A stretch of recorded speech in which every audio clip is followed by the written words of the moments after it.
بسم اللہ الرحمن الرحیم۔ السلام علیکم، آپ دیکھ رہے ہیں الف نیوز اور میں ہوں آپ کے ساتھ ماجد علی۔ شامل کرتے ہیں آج کی ون لائن ہیڈ لائنز۔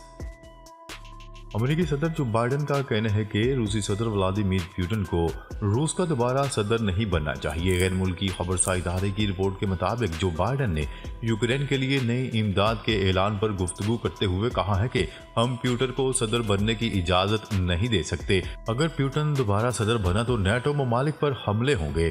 امریکی صدر جو بائیڈن نے ریپبلکن کو پوٹن کے خلاف مل کر چلنے کی پیشکش بھی کر دی۔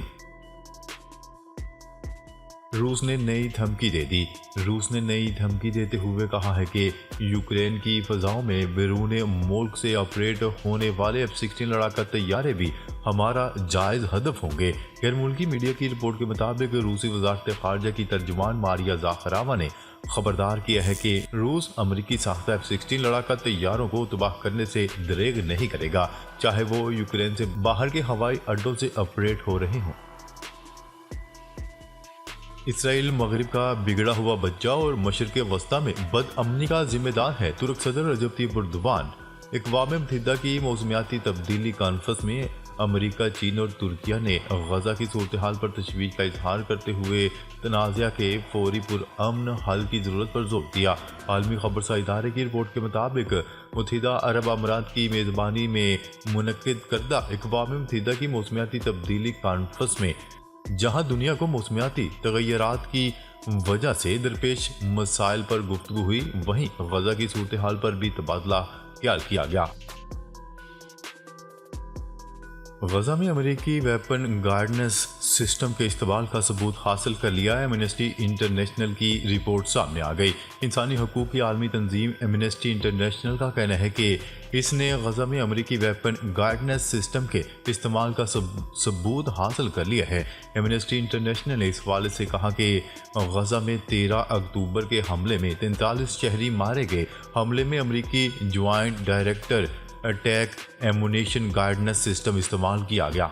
ایمنسٹی انٹرنیشنل کی رپورٹ کے مطابق حملے کی جگہ سے ملبے سے امریکی اسلحے کے پرزے ملے ہیں۔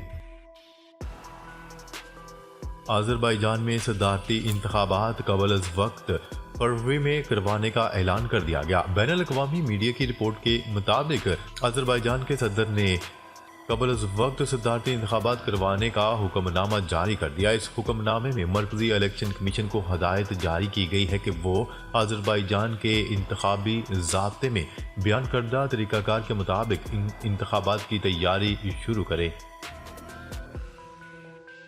اسرائیل حماس جنگ جنوری تک ختم ہونے کا امکان۔ امریکی ٹیلی ویژن نے ایک رپورٹ میں کہا ہے کہ اسرائیل 7 اکتوبر سے غزہ میں جاری جنگ جنوری 2024 میں ختم کر سکتا ہے۔ امریکی ٹیلی ویژن کی رپورٹ کے مطابق زمینی جنگ ختم ہونے کے بعد حماس کے خلاف سرجیکل کارروائیاں جاری رہیں گی۔ CNN نے امریکی حکام کے حوالے سے کہا ہے کہ اسرائیل کی جنوبی غزہ میں کارروائیاں شمالی غزہ جتنی شدید نہیں ہوں گی۔ اسرائیلی فوج خان یونس کے قلب میں لڑ رہی ہے۔ اسرائیلی فوجی حکام کی طرف سے رات گئے بتایا گیا ہے کہ اب ہم غزہ خان یونس کے علاقے کے قلب تک گھس چکے ہیں اور لڑائی کر رہے ہیں۔ ہماری فوج خان یونس کے وسط میں پہنچ کر شہر میں ٹارگٹڈ کارروائیاں کر رہی ہے۔ یہ وہ علاقے ہیں جو حماس کی حکومت کی علامت کے طور پر سمجھے جاتے ہیں۔ اسرائیلی شہر ایلات پر حوثیوں کا بیلسٹک میزائل حملہ۔ یمنی حوثیوں نے اپنے بیان میں کہا ہے کہ حوثیوں کی طرف سے اسرائیل پر تازہ حملہ بیلسٹک میزائلوں سے کیا گیا۔ حوثیوں کی ترجمان نے اپنے ایک بیان میں بتایا ہے کہ اس حوثی حملے کے سلسلے میں بیلسٹک میزائلوں سے اسرائیلی شہر ایلات کو نشانہ بنایا گیا۔ واضح رہے، ایلات نامی اسرائیلی شہر اس سے قبل بھی کئی بار اس طرح کے حملوں کی زد میں آ چکا ہے۔ روسی صدر ولادیمیر پوٹن کی شہزادہ محمد بن سلمان سے ملاقات۔ روس کے صدر ولادیمیر پیوٹن متحدہ عرب امارات کا دورہ مکمل کرنے کے بعد سعودی عرب پہنچے۔ غیر ملکی میڈیا کی رپورٹ کے مطابق روسی صدر ولادیمیر پیوٹن نے متحدہ عرب امارات کے دورے کے دوران ابو ظہبی کے شاہی محل میں اماراتی صدر شیخ محمد بن زید ال نہیان سے ملاقات کی۔ اس دوران دونوں رہنماؤں نے خطے میں امن و امان کی صورتحال برقرار رکھنے کے بارے میں تفصیلی گفتگو کی۔ ولادیمیر پیوٹن کا کہنا تھا کہ متحدہ عرب امارات اور روس شراکت دار ہیں، جبکہ سعودی عرب کے دورے پر سعودی ولی عہد شہزادہ محمد بن سلمان سے ملاقات کی گئی۔ اس دوران دونوں رہنماؤں نے غزہ میں جاری اسرائیلی فوج کی جارحیت کی شدید الفاظ میں مذمت کی۔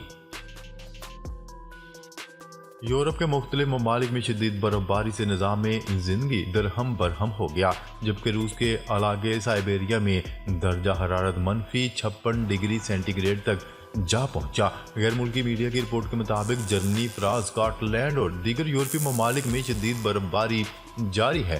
برف باری کے باعث جنوبی جرمنی میں ایئرپورٹس کے رن وے برف سے ڈھک گئے، جس کے نتیجے میں متعدد پروازیں معطل ہو چکی ہیں۔ فرانس میں بھی برف باری کی وجہ سے موسم شدید ٹھنڈا ہو گیا۔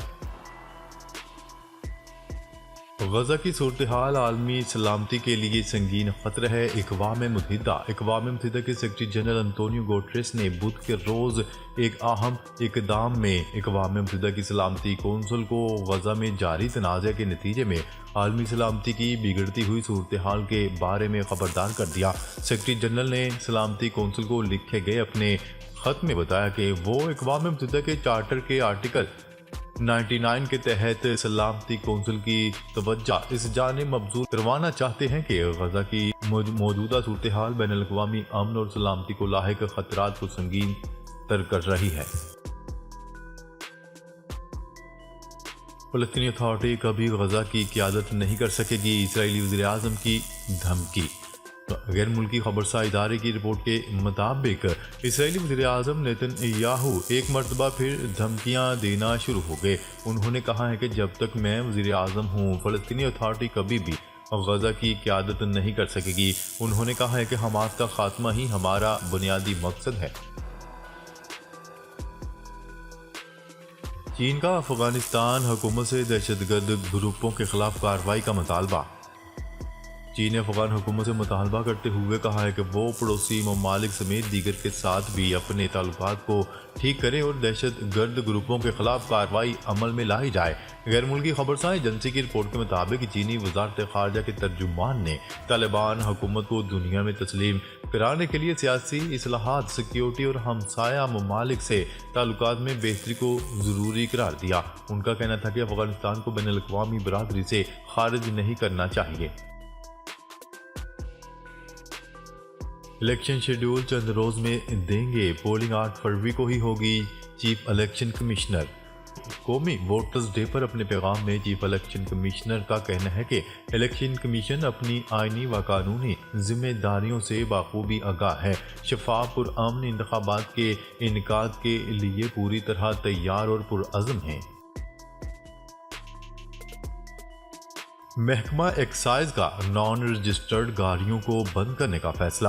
محکمہ ایکسائز کے حکام کا کہنا ہے کہ 7 مختلف مقامات پر ناکے لگا کر نان رجسٹرڈ گاڑیوں کو پکڑا جائے گا۔ پکڑی جانے والی گاڑی کو دفتر میں بند کر دیا جائے گا۔ حکام محکمہ ایکسائز کا کہنا تھا کہ مالکان کو گاڑی رجسٹرڈ کرنے کے بعد ہی واپس ملے گی۔